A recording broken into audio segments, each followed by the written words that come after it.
Hey and welcome to MFFLtv. I'm your host Dylan, and today thought we'd just give some love to Tim Hardaway Jr. We're really going to need him to have a huge season next season, and I think he's really capable of it. He's shown a lot of signs of being really good for this Mavs team. So I think next season, especially under Jason Kidd, maybe he can develop him into that next level. We've probably all seen the workout videos he's putting up on Instagram, and he's looking really good. So hopefully that translates. Also, just a little side note, if anyone saw, those videos of him squatting about 140 kilos, like 315 pounds, and he was getting so much hate for how low he was squatting or the lack thereof of depth. I'm just going to say my own random personal trainer thoughts. He doesn't need to squat down that low. First of all, he's 6'6". By the time he gets down there, it'll probably be about 45 minutes. And second of all, when you're playing basketball, you're jumping. When you're trying to increase your vertical, you don't jump from when your knees are hip level. You just squat down very minimally to explode up. So it just makes more sense. Just thought I'd have that random tangent in there. But before we get into talking about Tim Hardaway Jr., like and subscribe, people. As always, love the love. I love having discussions with you guys in the comments.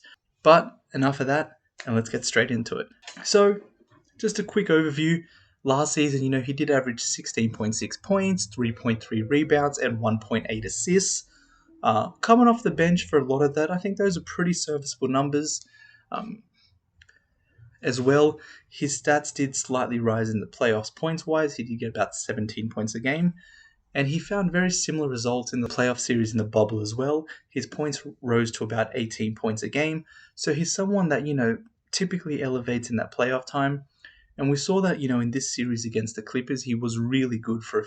I think after those first few games, our offense really shifted. So you saw guys like Porzingis, even Tim Hardaway Jr. get the ball less, and it was really Luka dominant. I feel like that's okay at times, but you also do need to get the ball in other people's hands, just because, when they have more touches, they're more lively, they play better defense, like everything just flows more.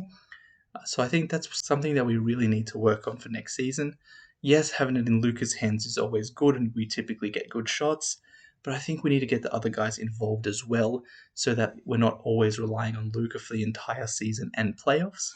So, based on having the ball in other people's hands, as you can see, Tim Hardaway's usage rate was 88th in the league, and I just don't think that's good enough.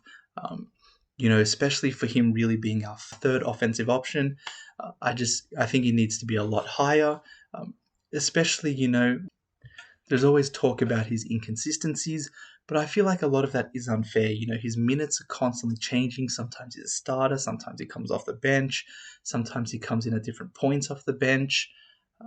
As well, sometimes when he's with the starters, he doesn't even touch the ball at all. So it's really hard to build that rhythm when you don't know when you're going to get the ball, when you're going to come into the game. Yes, they always say you should stay ready, but it's really hard to do that over an entire season. And I think a lot of that isn't really his fault. I think, for the role that he's been put in, I think he's done a pretty good job.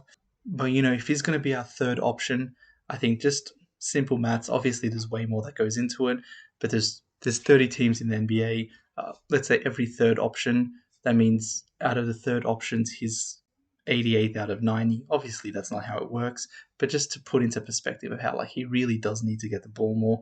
Sometimes, when he does get hot, he can really take over games, and I think he just needs the ball more to be put in those situations. He did shoot the ball pretty well last season in multiple different scenarios. So as you can see, when it was a tight 3-point shot, so when he was contested and someone was 2 to 4 feet away from him, he shot it at 35.7%, which is, that's really good. He was also shooting it quite often in that range. So I think that's someone that a lot of players in our team don't have, the ability to take and make tough shots. And especially, in playoff games where the defense intensifies, you need guys that can bail you out like that. We saw that he did it a lot in that Clippers series, especially in the first few games. Give it to him towards the end of the shot clock, he'll just rise over anyone and hit that. And I think that's what makes him really special for this team. Just another outlet, someone when it's not going well, he can make something out of nothing. He can just rise up and hit that shot. As well, open threes, so when he was 4 to 6 feet from the nearest defender, he shot it at 40.6%. I think that's very good too. I think the one thing he does need to focus on is when he's like completely wide open, 6+ feet, he does shoot it at 38.8%. Sorry about the random formatting error. But I think, that's something he can definitely improve on. And we've seen the amount of workout videos he's been putting up. Obviously, that never really translates. Like, we've always seen guys like Ben Simmons hitting threes in the offseason, then when he comes to NBA, not even taking them. However, we at least know that he is someone that's in the gym all the time working, and that's definitely going to help his development. As well as that, Jason Kidd has been known for really being a great development coach, as well as Sean Sweeney, the new assistant. A lot of them, played a big part in Giannis's and Middleton's development.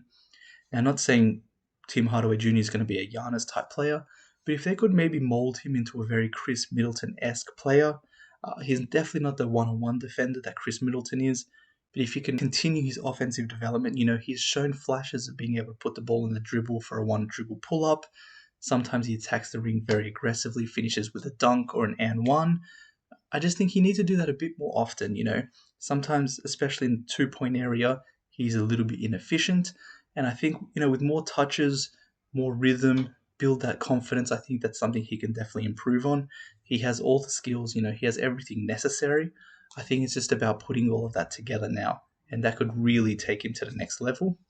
And as I said, he may not be the one-on-one defender that Chris Middleton is, but, he's definitely an energy guy.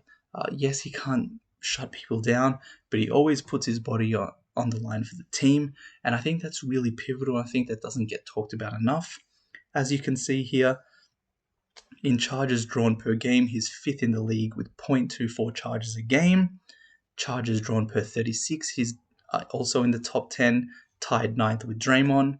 And in total charges drawn, he's right there as well, tied with Draymond for 6th in the league. So that shows, he's a hustle guy. He's willing to do what it takes for the team. Yes, it might not look as pretty as blocks or steals, but he's getting the team extra possessions just out of, putting his body on the line. And I think that's something that's a really hard thing to find in the league, and I think he does that really well. As well, if Jason Kidd can put in the defensive scheme, I think he can be a great team defender. He's already shown it with his ability to draw charges, but he just bees in the right place at the right time, and then that's all it takes, But in general, I'm really looking forward to watching Tim Hardaway Jr. next season. Hopefully he can take that next step in his game and do it for the Mavs. As I said, he really does have all the skills. He's a great shooter, he's quick, he's athletic. So I'm just waiting to see what Jason Kidd can do with him. But as always, let me know what you think. What are your thoughts on Tim Hardaway Jr.? Do you think he's really going to shine for us next season and take us to that next level? Or do you expect very similar outputs from him? Always keen to hear what you guys say, so leave a comment down below. Again, like and subscribe. It really does help the channel out. That's where you can find me on Instagram if you're keen. Besides that, appreciate you all, and I'll see you in that next video.